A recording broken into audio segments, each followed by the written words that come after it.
Hello and welcome back to Millennials GoneCircular, the podcast making circularity a reality.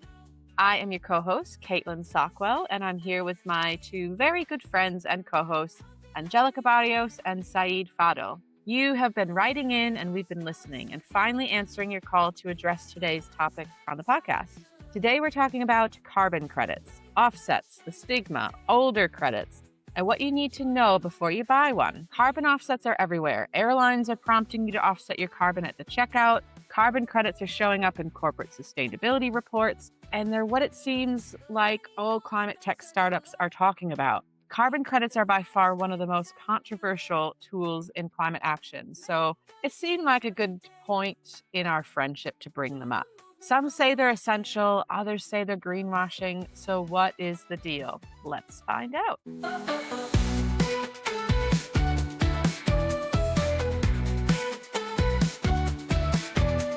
Millennials GoneCircular. We got the vibe spectacular. Happy sunny spring to you both, Saeed, Angelica. Today we are talking about carbon credits, and there is a lot to cover today, so I think we'll just dive in, shall we? What is a carbon credit, Saeed? Yeah. So to make it simple, a carbon credit is a traceable certificate that represents a real or avoided emission reduction. Usually it's 1 ton of CO2 equivalent that is bought or sold. It's often used to meet regulatory caps in certain jurisdictions. In other words, it's kind of a permission for a company to emit a certain amount of CO2 emissions. And if they over emit, then they have to buy more credits. Or if they emit less than allowed, then they have actually a chance to sell those credits. So, and to have just for our listeners to have an order of magnitude, 1 ton of CO2 equivalent is around like the emissions emitted during one trip from Paris to New York. Wow. So It's a that one-way simple. trip, just a Yeah, one-way one-way trip trip. between Yeah, Paris and New York. And that is 1 indeed. ton of carbon dioxide emissions. It is like equivalent because there are other like also pollutants that are emitted, but let's say like equivalent of carbon emissions indeed is for one trip Okay. All from right. Paris and New York. Yeah. Very interesting. So the carbon credits and the carbon offsets that you hear both of these terms getting thrown around, what is the difference? Indeed. So the terms carbon credits and carbon offsets can be interchangeably used. But we're going to like to give context so that it's clear when we speak about one or the other. So carbon offsets is a purchase that is compensating for like emissions by a company through funding projects that remove or reduce CO2 emissions in another like country or another region. And this is typically in voluntary markets. So on the other hand, when we define carbon credits, it's more like regulated markets.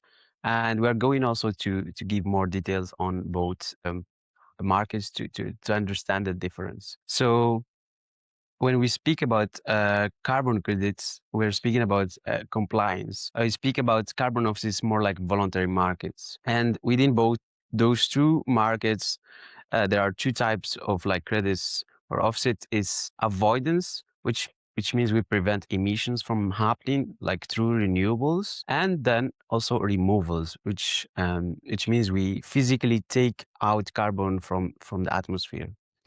An example of that is reforestation. And to understand better, so carbon credits are within carbon compliance or regulated markets. We can, for instance, mention the example of European ETS or emission trading system.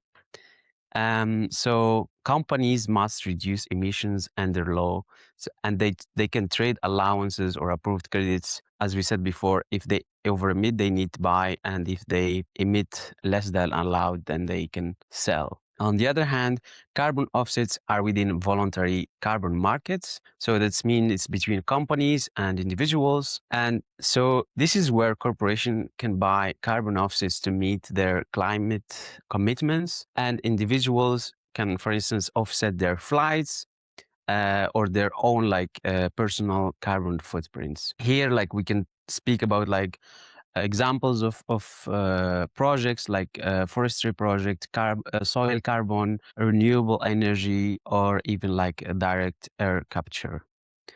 And this is like a voluntary market, so it's more flexible, but also that means historically there's a lot of questions around quality and integrity. And I think we'll be able to cover this later on during the podcast today. Okay.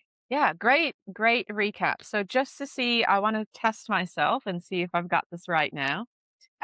So a carbon credit is more for companies, and carbon offsets are more for individuals. Um, and then they both, within each of those, so carbon credits tend to be more regulated and the offsets tend to be more voluntary. And within each of those markets, quote unquote markets, you can either have avoidance credits, so things like renewables, deforestation, so planting all your trees to take the carbon out of the air, or you can have the removal. So we are direct air capture you mentioned, or capturing the Reforestation. soil in the capturing the carbon in the soil. So is that a fair little summary? Slightly fair, except that Slightly fair. I the carbon credits are indeed intended for companies, and they are like vertically created from government to companies, but then they can like horizontally like traded based on like the caps and how much a company has emitted. But the carbon offset are also for companies. That's also something that need to Okay. clarify it. So companies, they can also like buy carbon offsets, so they fund like carbon offsetting projects to f- to like to achieve their climate commitments, mainly like the net zero objective and so on. And but also individual could and can buy if they want like carbon offsets. So but carbon credits are definitely not like for individuals. So that's the difference. Got it. Yeah. Thank you. Okay. So are some credits better than others? How do you compare apples to apples? Yeah. So here from now on, we will speak more about carbon like credits as carbon offsets. Yeah. So Okay. because the term is used interchangeably. So just to clarify for our listeners, and indeed, some carbon credits are better than others. And one of the first things that we need to check is whether those carbon credits are certified and by whom are certified and so on. So certification obviously don't guarantee like perfection, like in any area, but they show at least that the project has passed independent checks against a transparency, at a transparent methodology. And a common standards that are adopted now are like the Vera, like the verified carbon standard, and also the gold standard. So those are offering like methodologies and rules that need to respect, and then also they need after they are followed by the project developers, they need to be verified by a third party verifier. So So looking at this, we are speaking about like the integrity of those carbon credits or slash carbon offsets. Yeah, so that's where it's very important to know what where you're getting yourself into, like as a company, what if you are funding certain projects, um, and yeah, to actually it is very important to kind of adhere to those like methodologies and the rules up developed by the standards. anyways, okay. Well, thank you, Saeed. That makes a lot of sense. So we want to make sure that we are, yeah, buying from something that's doing what it's supposed to be doing. That seems like common sense. I want to go back to the concept of the type of credits. So the avoidance versus removal. Can we dive into that a little bit? Because I'd love to hear some more tangible examples of what that looks like. Yeah, sure. And I think that you touched upon like a very important aspect, and we will figure out why is that important. Um, in fact, like if a company wants to offset emissions voluntarily, then they can choose either avoidance credits, or avoidance credits like based on like avoiding CO2 emissions kind of projects, and we could mention like renewables, deforestation, prevention, and this sort of project have been like historically dominant in voluntary markets. And on the other hand, we have removal credits, and that's where we speak about, for instance, reforestation, soil carbon, direct air captures. The removal credits are more like higher quality because they are likely to respond or to fulfill like the principles of integrity of carbon credits more than like avoidance credits. Um, Okay.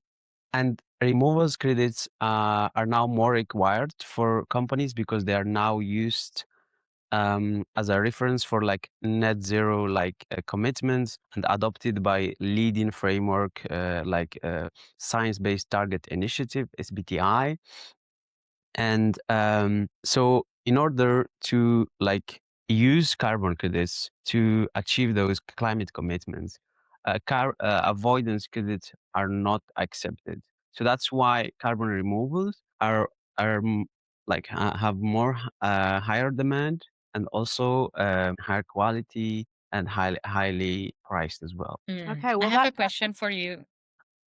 Saeed, that fits really well with the circularity that we're always preaching about, because when you talk about circularity, it's about going beyond just prevention. Of course, we want to reduce waste. Of course, we want to circulate materials, but we also want to regenerate things. And when you're talking about avoidance credits, yes, that's kind of reducing it or preventing it, but we've done some damage that we have to regenerate. So that's what we're talking about here with the removal credits, is that we can't not do something about the carbon that's already been emitted. We have to kind of recapture that and Indeed. draw that down. So that's what you're talking about, the removal credits. Yeah, indeed. So the main issue, like in short, with avoidance credit is that they cannot neutralize the historical emissions.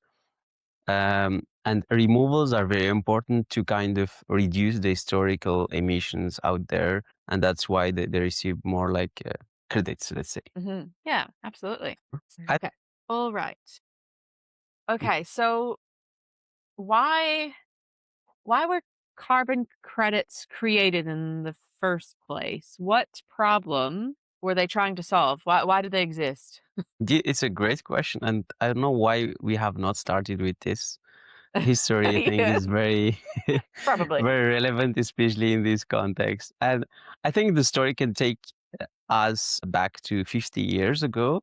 But the key start was during a Kyoto Protocol in '97, as an international treaty in which they have set binding emission reduction targets for developed countries.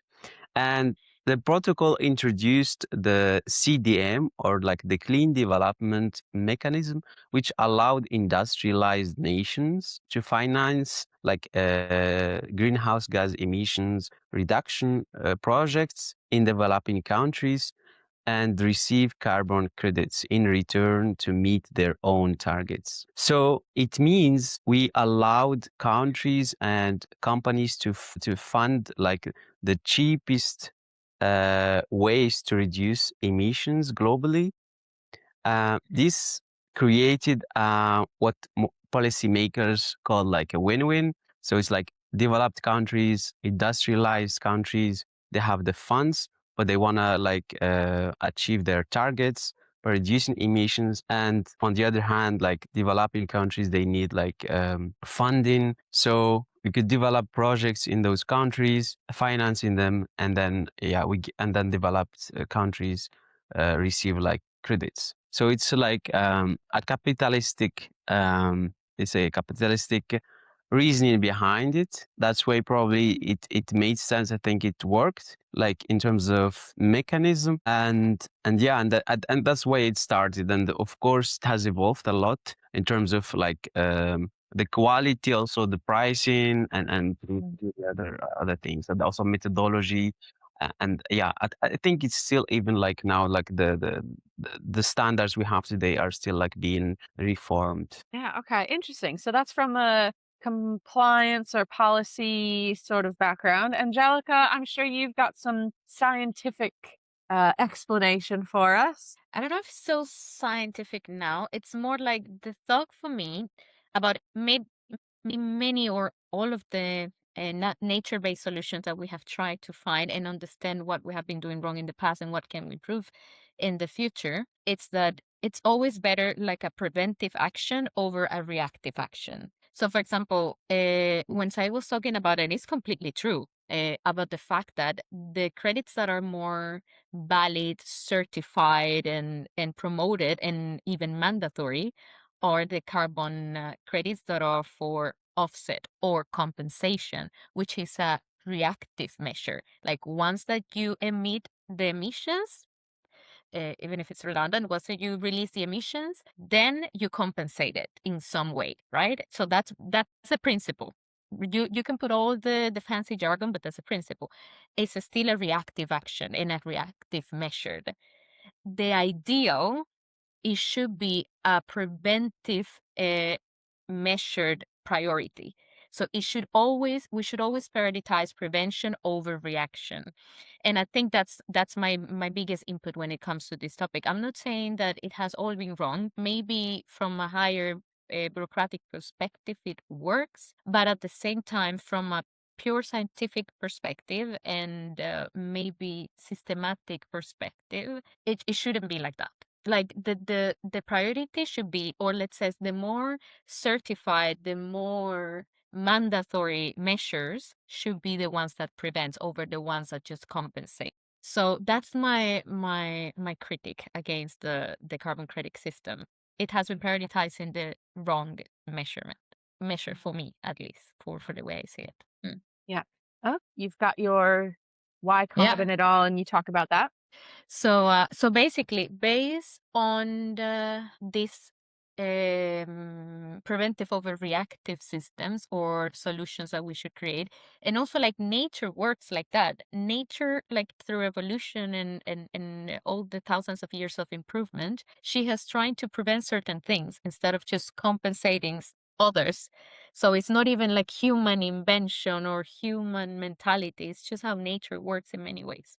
So based on this, or like retaking, or in this order of ideas, why it's all about carbon. Like maybe that this is something that is also important because, of course, what Said mentioned about the legal part, it's super important because that's how we have managed to understand the regulations that are behind, how we have been handling in such a globalized world, but also understanding the basis. That's super important. So, for example, the reason why carbon dioxide is the most important greenhouse gas that humans emit is when, for example, when we burn fossil fuels, when we cut trees, when we do many activities that are related to human industry, and especially after the human revolution in 1870s, the main greenhouse gas that we emit is carbon dioxide. Also, in general, if you think about life on Earth, it's mainly carbon.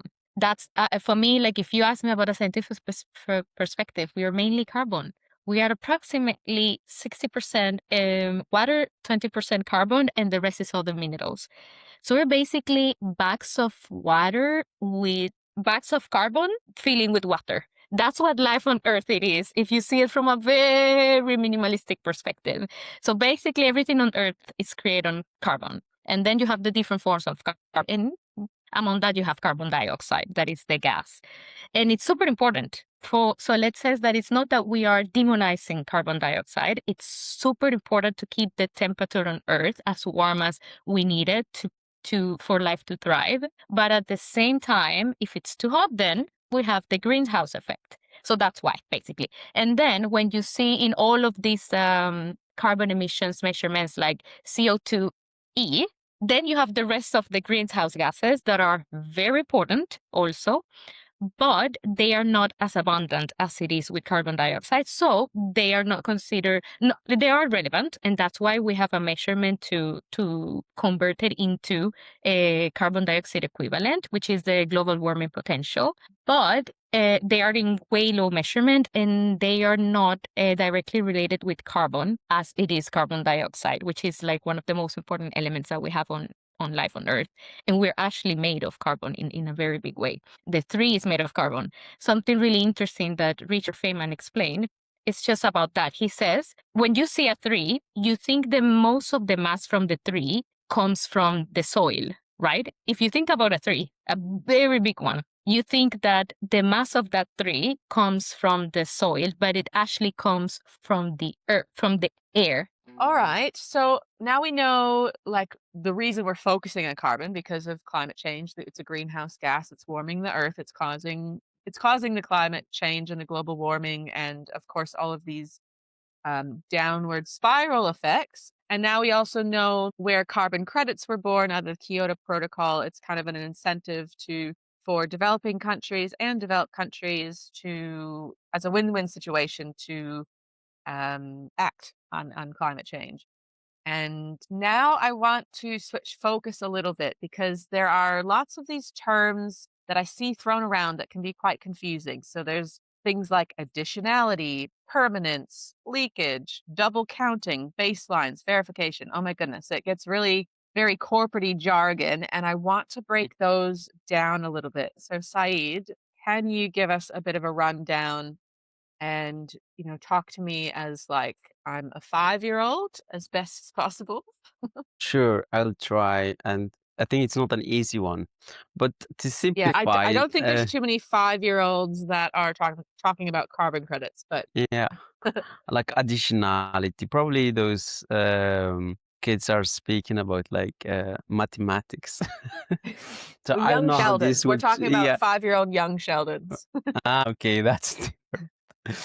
Um, so the standards we mentioned, like Vera and the gold standards, they kind of set the rules and the requirements for all the key integrated pillars, which you have mentioned, like additionality, permanence, leakage, double counting, baseline, and verification. But the actual check-in or enforcement of these pillars is carried out through independent verification, which is also something very, very important. Sorry, when you say independent verification, do you mean so there's these standards and then there's these companies that provide the offsets, but a third party or an independent verification is like just that, a third party that comes in and makes sure that the carbon offset business or initiative is doing what they say they're doing? Indeed. So in the kind of the ecosystem of the carbon credits, there is like the project developer, like that's the company actually developing the project to do, like, let's say, reforestation. So though that company, they need to kind of document and report against the methodology like that is developed by like the gold standard or like the Vera standard, so that they can check all those requirements. And then a third party verifier comes in to actually do the verification if they actually have all complied with all the requirements and so on. So that when like it's put in the market, like a company, let's say in Norway, wants to buy it, they can check and see that third party verification, and therefore like they can also kind of measure the credibility and the integrity of the carbon credits they are purchasing.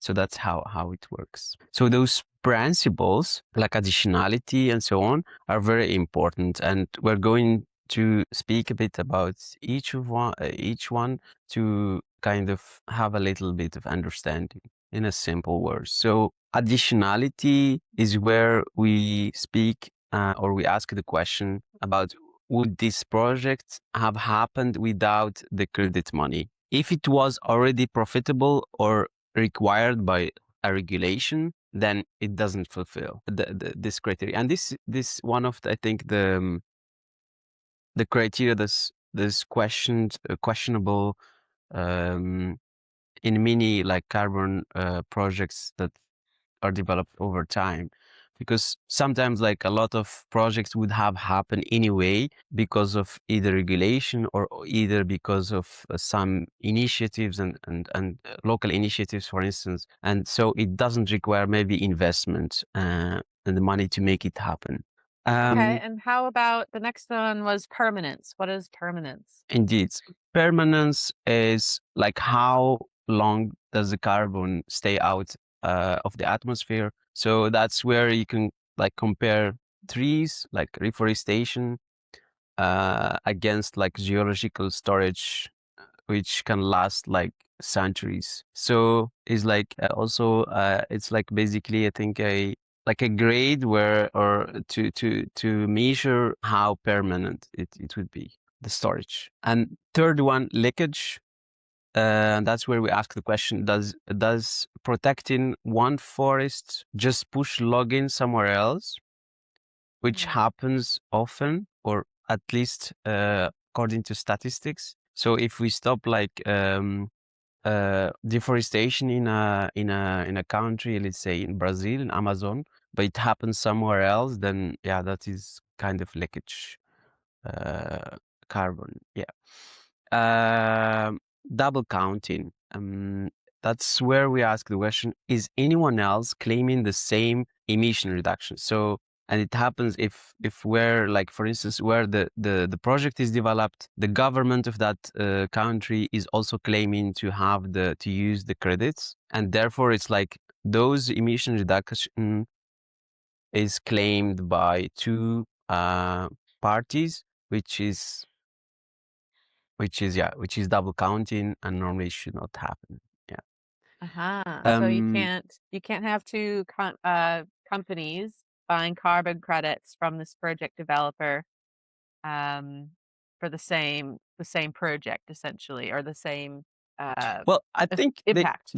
I mean, practically they could like two companies, different companies can buy like carbon credits from the same like project developer. I mean, that's my understanding. But it can't Uh, plant the same exact the trees. same, yeah, the same like certificate of carbon that should not be the case. Gotcha. Okay.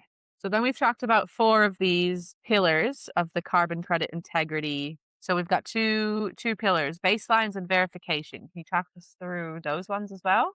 Yeah, indeed. And yeah, baselining is what's the realistic scenario, like the where we do nothings. Like it's basically the start. And the problem is with this is in the past we might have had like inflated this like baseline or like usual business as usual scenario, which means like we then like project really like huge reductions, but in fact we must be like conservative in our like baseline and be more like accurate. And the last one is like verification, which we have touched upon already, and that's where like in the independent auditors must confirm the maths using approved methods and methodologies with ongoing like monitoring, and it might require like annual like auditing to ensure that the standards are like respected,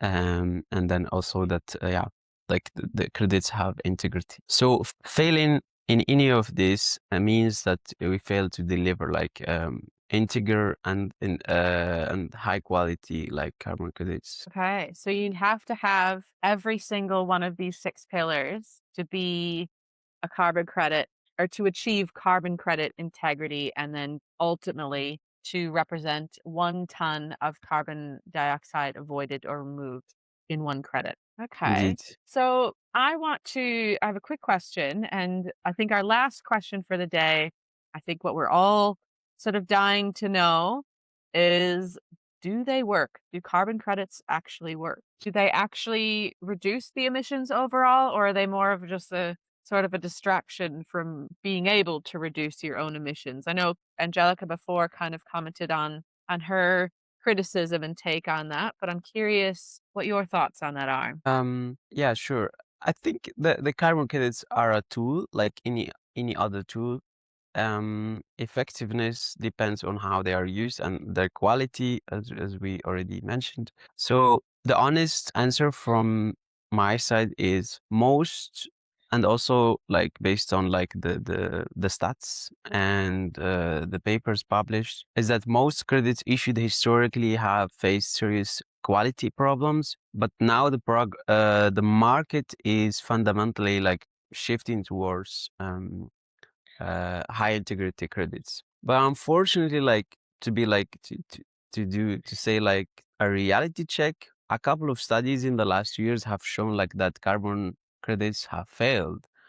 So we have this study in 2024, like a peer-reviewed study by Carbon Market Watch, which was titled "Cooking the Climate Books." We will add the link to the show notes so you can check it out if you would like.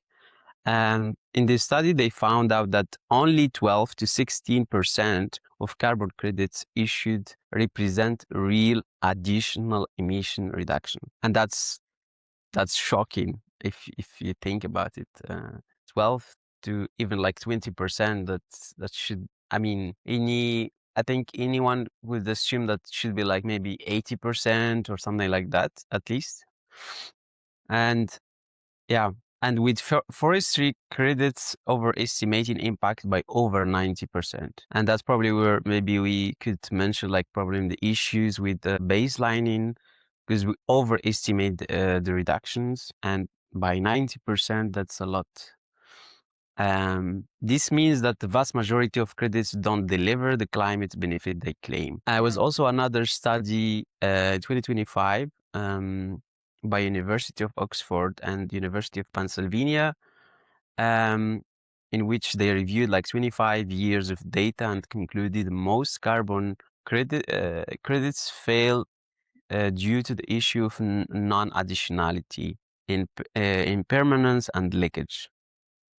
Okay. And this is also another sign to give us a reality check on where we stand today. Oof. Okay. Rough numbers.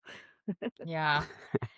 And wait until you hear the worser ones. Oh, okay. I don't want to be negative. But for example, like if you think about it, in 2024, 145 million carbon credits were retired globally in the voluntary market, but the global CO2 emissions were around 37 billion tons per year. So I think Stop in the ocean, really. Exactly. And I think the main reason is why I mentioned before, it's like we are even not targeting the right way. Like if, of course, this is going to happen if you compensate instead of prevent, if you react instead of prevent, like you just misguide the solution completely. And of course, you're going to have the wrong results. So I think we saw it coming, but that's what we have now. And now we know, at least now we know. Yeah. But Absolutely. on the other side, the good news are that there is no more demand like for removals credits, which physically like extract emissions, and this is growing because this is more credible to use for like net zero claims by companies. So now buyers are paying premium for high integrity credits, especially like durable removers, and rejecting like the low quality products. And also I think with reforming like the standards, methodologies, and the rules, it will become like we will do better in terms like of like the final benefit that we are all seeking from carbon credits. I think we will do better in that sense. For sure. I think it's like any sustainability initiative, there's always a positive, but we're not doing enough of it. And we're slowly but surely chugging along and waiting for policy to catch up, and that incentive sort of dangling the carrot. But I think there's so much to unpack about carbon credits. So I think we are going to stop here And we will come back and do a part 2 because there's lots and lots more to get to, including a listener question around carbon credits. So let's say goodbye for now, and we will see you in part 2 very soon. Thank you for listening. Well, there you have it, folks. We now know what a carbon credit is and what it isn't. And we know the difference between a carbon credit and a carbon offset, why we have them, where they came from, the different types, how they're working. But there's so much more to chat about, and there's so many more questions from you, our listeners. So stay tuned for part 2. But for now, that is a wrap of our episode 17 of Millennials Gone Circular. But before we go, Millennials Gone Circular is a production of the Waste Not Spot. The Waste Not Spot recognizes the many traditional landowners around the world and their continued stewardship of our planet. We pay our respects and offer our deepest gratitude.